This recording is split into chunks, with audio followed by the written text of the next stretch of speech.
ഒരു തുള്ളി വെള്ളം പോലും പാകിസ്ഥാൻ ഇന്ത്യ നൽകില്ല എന്ന് ഔദ്യോഗികമായി നമ്മൾ അറിയിച്ചു. അതിനുവേണ്ടി ഇടക്കാല, ഹ്രസ്വകാല, ദീർഘകാല കരാർ, പ്രത്യേക റൂട്ട് മാപ്പ്, പ്ലാൻ ഇതെല്ലാം നമ്മൾ തയ്യാറാക്കി.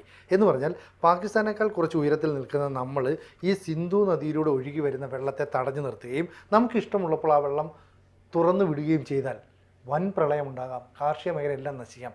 പാകിസ്ഥാന് സങ്കല്പിക്കാൻ കഴിയുമോ ഇങ്ങനൊരു അടി? അല്ല, യുദ്ധം ആരംഭിച്ചാൽ പിന്നെ അതിൻ്റെ ഒത്തുതീർപ്പിന് വലിയ പ്രസക്തിയൊന്നുമില്ല. യുദ്ധത്തിൽ ഒറ്റ തന്ത്രമേ ഉള്ളൂ, വിജയം മാത്രം. ശത്രുവിനെ എങ്ങനെയാണ് നിഗ്രഹിക്കേണ്ടത് അതിൻ്റെ എല്ലാ വഴികളും സാധാരണ രീതിയിൽ യുദ്ധത്തിൽ പ്രയോഗിക്കപ്പെടും. ഇവിടെ സംഭവിച്ചത് അതുതന്നെയാണ്. യഥാർത്ഥത്തിൽ പാകിസ്ഥാൻ പട്ടാളം ആഗ്രഹിച്ചത് പാകിസ്ഥാനെ കയറി അടിക്കുന്ന ഒരു ഇന്ത്യയാണ്. നേരത്തെ സംഭവിച്ചതുപോലെ പാകിസ്ഥാനെ ആക്രമിക്കുമെന്നാണ് വരിക. അങ്ങനെ പാകിസ്ഥാനെ ആക്രമിച്ചാൽ ലോകരാജ്യങ്ങളുടെയൊക്കെ സഹായം അവർക്ക് നേടിയെടുക്കാനായിട്ട് കഴിയും. അതായിരുന്നു തന്ത്രപരമായിട്ടുള്ള അവരുടെ ഒരു ആലോചന അതായിരുന്നു. പക്ഷേ ഇന്ത്യ കുറച്ചുകൂടി ഈ കാര്യങ്ങൾ മുൻകൂട്ടി കാണുകയും അതുകൊണ്ട് തന്നെ തന്ത്രത്തിൽ വലിയ മാറ്റങ്ങൾ വരുത്തുകയും ചെയ്തു. ആ മാറ്റത്തിൻ്റെ അടിസ്ഥാനത്തിലാണ് ഇതുവരെ ആലോചിക്കാത്ത ഒരു കാര്യം ഇന്ത്യ ആലോചിച്ചു. അത് സിന്ധു നദിയിൽ നിന്ന് വരുന്ന വെള്ളത്തെ എങ്ങനെയാണ് ഒരു ആയുധമാക്കി ഉപയോഗിക്കാനായിട്ട് കഴിയും. ഇപ്പോൾ തന്നെ അവർക്ക് വെള്ളം കൊടുക്കില്ല എന്ന് നമ്മൾ പ്രഖ്യാപിച്ച സമയത്ത്, നിങ്ങൾക്ക് വെള്ളമില്ല എന്ന് പ്രഖ്യാപിക്കുന്ന സമയത്ത് സംഭവിക്കുന്നത്, പാകിസ്ഥാൻ്റെ ഏതാണ്ട് 1 കോടി എന്ന് വെച്ചാൽ 1.2 കോടി ഏക്കർ ഭൂമിയിലെ കൃഷി മുഴുവനും നശിച്ചു പോകും എന്നുള്ളതാണ്. അതിനാവശ്യമായിട്ടുള്ള ജലം ഇതുവരെ കൊണ്ടുപോയിരുന്നത് ഈ നദിയിൽ നിന്നായിരുന്നു. അപ്പോൾ നദീ തട സംവിധാനങ്ങളുമായിട്ട് ബന്ധപ്പെട്ട കരാറുകളെല്ലാം നമ്മൾ പൊളിച്ചു. ഒരു തുള്ളി വെള്ളം തരില്ല എന്ന് പറഞ്ഞാൽ ഒരു തുള്ളി വെള്ളം തരില്ല. കാരണം നേരത്തെ നമ്മളെ സംബന്ധിച്ചിടത്തോളം ഈ കരാറിൻ്റെ അടിസ്ഥാനത്തിൽ നമ്മൾ ഭൂമിശാസ്ത്രപരമായിട്ട് ഉയർന്ന ഭൂപ്രദേശത്ത് നിൽക്കുന്നവരും പാകിസ്ഥാൻ താഴ്ന്ന പ്രദേശത്ത് നിൽക്കുന്നവരാണ്. അപ്പോൾ ഈ നദിയിലൂടെ ഒഴുകി വരുന്ന വെള്ളം സ്വാഭാവികമായിട്ട് ഒഴുകി പാകിസ്ഥാനിലേക്ക് ചെല്ലുന്ന രീതിയാണ് നേരത്തെ ഉണ്ടായിരുന്നത്. അപ്പോൾ ചില സമയങ്ങളിലൊക്കെ നമ്മളുടെ ഭാഗത്തു നിന്ന് വെള്ളം കൂടുതൽ ഒലിച്ചു വരുന്നുണ്ടെങ്കിൽ അതിൻ്റെ മുന്നറിയിപ്പുകളൊക്കെ നമ്മൾ പാകിസ്ഥാന് കൊടുക്കണമായിരുന്നു. അതൊരു മര്യാദയായിരുന്നു. മാത്രമല്ല കരാറിൻ്റെ കൂടെ ഒരു ഭാഗമായിരുന്നു. എന്ത് സംഭവങ്ങളുണ്ടോ അതൊക്കെ മുൻകൂട്ടി നമ്മൾ അവരെ അറിയിച്ചുകൊണ്ടിരിക്കും. അവരെ സുരക്ഷിതമായിട്ട് കാര്യങ്ങൾ ചെയ്യാനായിട്ട് നമ്മളാണ് സഹായിച്ചുകൊണ്ടിരുന്നത്. ഇനി പക്ഷേ നമ്മളതിനില്ല എന്നാണ് പറഞ്ഞിരിക്കുന്നത്. എന്നുവെച്ചാൽ ഇപ്പോൾ വരുന്ന വെള്ളത്തെ നമുക്ക് തടഞ്ഞു നിർത്താം, എന്നിട്ട് ഏത് സമയത്ത് വേണമെങ്കിലും നമുക്ക് തുറന്നുവിടാം. അങ്ങനെ തുറന്നുവിടുന്ന സമയത്ത് ഒരു ജലബോംബായി മാറും. പാകിസ്ഥാൻ്റെ പല ഭാഗങ്ങളും ഒലിച്ചു പോകും, വലിയ പ്രളയത്തിൽ വരും. എന്നുവെച്ചാൽ പാകിസ്ഥാനെ ഉണക്കണമെങ്കിൽ ഉണക്കാം, പാകിസ്ഥാനെ ഒഴുക്കണമെങ്കിൽ ഒഴുക്കുകയും ചെയ്യാം. ആ ഒരു വലിയ തന്ത്രമാണ് യഥാർത്ഥത്തിൽ ഈ ജലക്കരാറുമായിട്ട് ബന്ധപ്പെട്ട് ഇന്ത്യ എടുത്തിരിക്കുന്നത്. ഇത് പാകിസ്ഥാൻ പ്രതീക്ഷിച്ചിരുന്ന ഒരു കാര്യമല്ല. സാധാരണ രീതിയിൽ ഇങ്ങനെ പ്രശ്നങ്ങളൊക്കെ ഉണ്ടാക്കും. അപ്പോൾ നമ്മളുടെ വിമാനങ്ങൾ പോയി കുറേ ബോംബൊക്കെ ഇടും, കുറേ സ്ഥലങ്ങൾ നശിക്കും, കുറേ ആളുകൾ ചാവും. അതിൽ പാകിസ്ഥാന് വലിയ പ്രശ്നമൊന്നും ഉണ്ടായിരുന്നു. ഇപ്പോൾ പാകിസ്ഥാൻ്റെ നിയന്ത്രണത്തിൽ സിന്ധു, ഝലം, ചെനാബ് 3 നദികളുണ്ട്. ഈ നദികളിൽ നിന്ന് ഒഴുകി വരുന്ന വെള്ളത്തിൻ്റെ 80% അവർ ഉപയോഗപ്പെടുത്തുന്നു. അപ്പോൾ അവരുടെ പഞ്ചാബ് പ്രവിശ്യ ഈ മേഖലയാണ് കാർഷിക മേഖല ഏറ്റവും സമ്പന്നം. ആ മേഖലയുടെ കുടിവെള്ളത്തിന്, കാർഷിക മേഖലയ്ക്ക്, ഇലക്ട്രിസിറ്റി ഉൽപ്പാദനത്തിന് എല്ലാം തന്നെ ഈ വെള്ളം ഉപയോഗിക്കുന്നത്. അപ്പോൾ 1962 ഒരു കരാർ അനുസരിച്ച് ഇന്ത്യക്ക് നഷ്ടമുണ്ടാകുന്ന രീതിയിലാണ് ഇത് കരാറുണ്ടായി. 2023 നമ്മൾ പറഞ്ഞു ജനസാന്ദ്രത കൂടി, കരാറിൽ മാറ്റം വേണം, ഞങ്ങൾക്ക് ചില ചേഞ്ച് വേണം, കാലാവസ്ഥ വ്യതിയാനം ഉണ്ടാകുന്നു. പാകിസ്ഥാൻ മൈൻഡ് ചെയ്തില്ല. പക്ഷേ അപ്പോഴൊക്കെ അവർ കരുതിയത് നമുക്ക് ഇങ്ങനൊരു ഓപ്പർച്യൂണിറ്റി ഉണ്ട്, അല്ല ഇങ്ങനെ ഉപയോഗിക്കുമെന്ന് അവർ പ്രതീക്ഷിച്ചില്ല. പക്ഷേ ഇപ്പം നമ്മൾ എന്ത് ചെയ്തെന്ന് വെച്ചാൽ ഡാമിൻ്റെ അടുത്തൊക്കെ നമ്മൾ കനാലുകൾ നിർമ്മിച്ചു. കഴിഞ്ഞ 10 വർഷത്തിനിടയിൽ ജലസംഭരണ ശേഷി കൂട്ടി, കനാലിലെ ചെളി നീക്കാൻ തീരുമാനിച്ചു. അപ്പോൾ വൻ നീക്കങ്ങൾ നമ്മൾ നേരത്തെ നടത്തിക്കൊണ്ടേയിരുന്നു. പാകിസ്ഥാൻ അത് ചിന്തിച്ചില്ല എന്ന് പറയുന്നതല്ലേ അവരുടെ വീഴ്ച? അല്ല, അവർ ചിന്തിച്ചാലും അവർക്കൊന്നും ചെയ്യാൻ കഴിയുമായിരുന്നില്ല. നേരത്തെ നമ്മളെന്ന് പറയുന്നത് അവരെ സഹായിക്കാനായിട്ടുള്ള ഒരു രീതിയിൽ നമ്മൾ വെള്ളം കൊടുക്കുകയും ആ കൊടുക്കുന്ന വെള്ളത്തിൻ്റെ അളവുകളൊക്കെ നിയന്ത്രിക്കുകയും അവർക്ക് പരിക്കില്ലായിരുന്ന രീതിയിൽ അത് മുന്നോട്ട് കൊണ്ടുപോവുകയും ചെയ്യുന്നതാണ്. ഇപ്പോൾ പഞ്ചാബ് പ്രവിശ്യയെ സമ്പൂർണ്ണമായിട്ട് കൃഷിസാന്ദ്രമാക്കി മാറ്റിയത് നമ്മുടെ ജലമായിരുന്നു.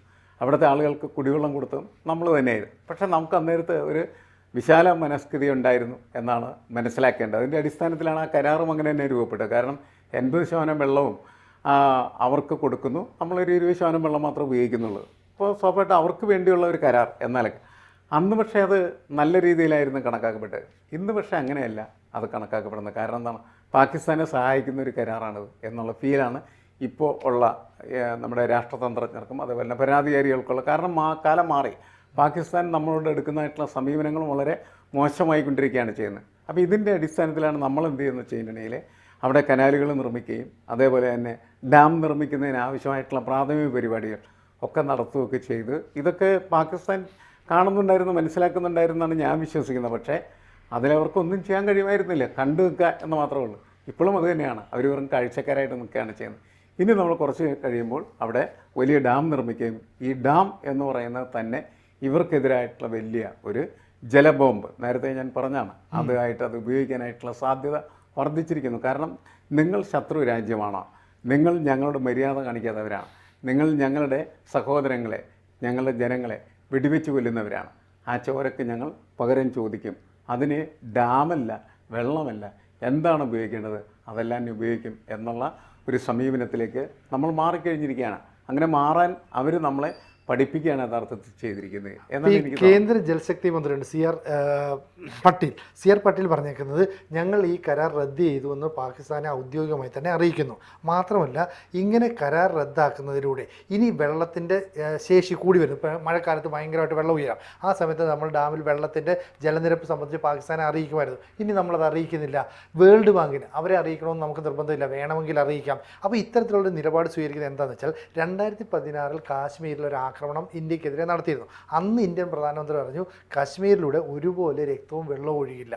അപ്പം ഈ ഒരു അതിർത്തിക്കപ്പുറത്തേക്ക് ഒരു ഭീകരവാദം അവർ നടത്തുന്നു, ഒപ്പം നമ്മുടെ സഹായത്തോടെ വെള്ളം ഉപയോഗിക്കുകയും ചെയ്തു. ഈ രണ്ട് നടപടിയുമായിട്ട് മുന്നോട്ട് പോകേണ്ട.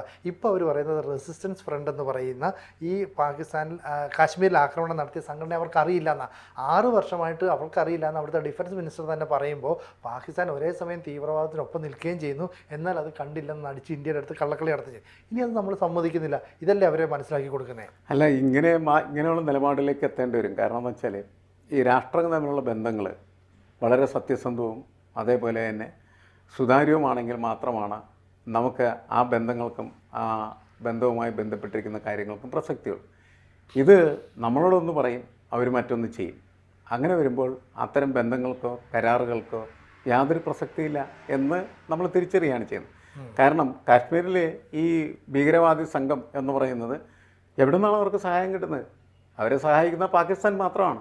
മറ്റാരാണ് സഹായിക്കാനായിട്ടുള്ളത്? കാരണം വേണമെങ്കിൽ നമുക്ക് അഫ്ഗാനിസ്ഥാനെ കുറിച്ചൊക്കെ ചൂണ്ട, പക്ഷേ അഫ്ഗാനിസ്ഥാൻ ഇപ്പോൾ ഇന്ത്യക്കൊപ്പം നിൽക്കുന്ന ഒരു രാഷ്ട്രമായി മാറിക്കഴിഞ്ഞിരിക്കുക. അതിർത്തികളിൽ എപ്പോഴും മാറ്റങ്ങൾ സംഭവിക്കുന്നുണ്ട്. അതിർത്തികളിലെ ശത്രുക്കൾ ചിലപ്പോൾ മിത്രങ്ങളാവും, മിത്രങ്ങൾ ശത്രുക്കളായി മാറും.